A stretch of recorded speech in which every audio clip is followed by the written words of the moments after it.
I've got this Hibiscus ciliacus growing against this wall. Because of the growth habit of this, it does seem to suit this type of position. As you can see, it grows in an upright manner and they can get quite big, but I've controlled it so that any of the shoots coming out away from the wall can be cut back.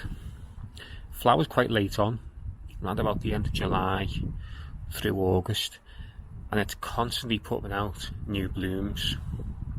It can be a bit of a nuisance because you're constantly having to deadhead it, but either way it's always looking good, and you can see it's got these really large flowers.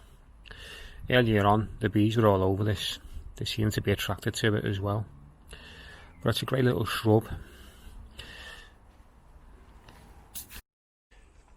This is a little gem of a shrub, planted it a few weeks ago.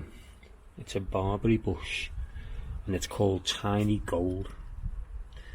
It's great if you've got a little garden or a little area where you've hardly got any space and you want to fit something in to make an impact.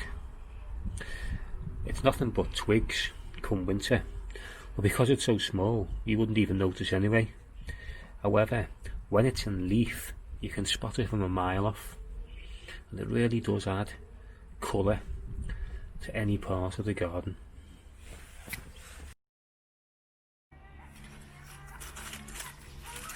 I bought a little plug plant a few weeks back and I planted it here, and the growth has been amazing. This is a form of Salvia. It's actually a sister plant to the Salvia hot lips, and I think it's called amethyst lips. So you'll get like a white colour as the summer progresses.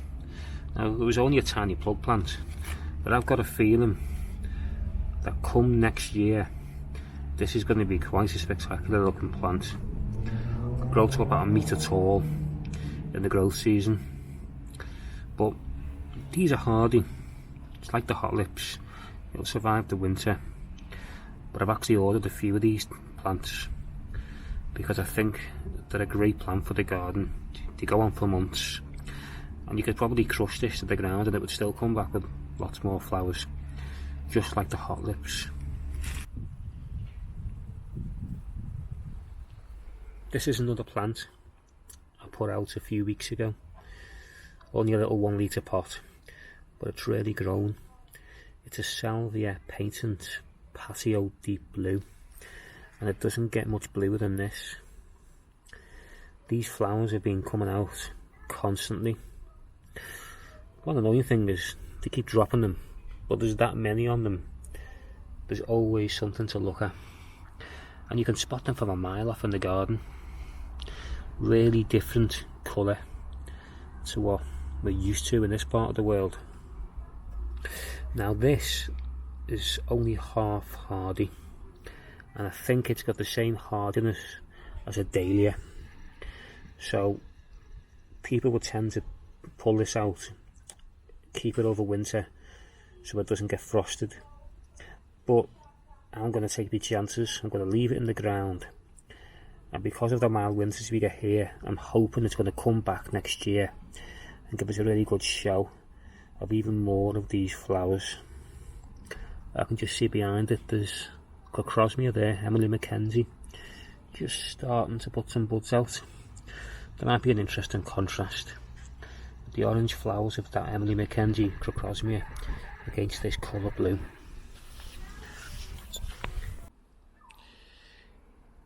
This is another hibiscus, recently planted the past couple of months. It was only a small one and it was battered when it come, but it's starting to pick up. You can see that this is a blue variety. This will grow quite tall, and hopefully it'll cover this wall in a few years. I planted it against the wall, like I said, because of the upright growth, because I think it does really well as a wall shrub. One thing I didn't know about these is that they tend to close up overnight, but when these flowers come out, and when there's lots of them, They look pretty spectacular. I can see there's a few bees on the plant. I've noticed today quite a few bees dropping. Maybe they're all completely exhausted after working on that catlins for months on end. But again, it's another great plant for pollination because they are attracted to this. It'll be a few years yet before we really see this in all its glory. A relative gave me this Crocosmia. From what I've been told, it's called jackanapes, and it's a great little flower, an orange coloured one. And what I like about it is it doesn't lean too much. Elsewhere in the garden I've got a Lucifer, the famous tall variety, and the flowers are fantastic, but it starts to really flop over as the summer goes on.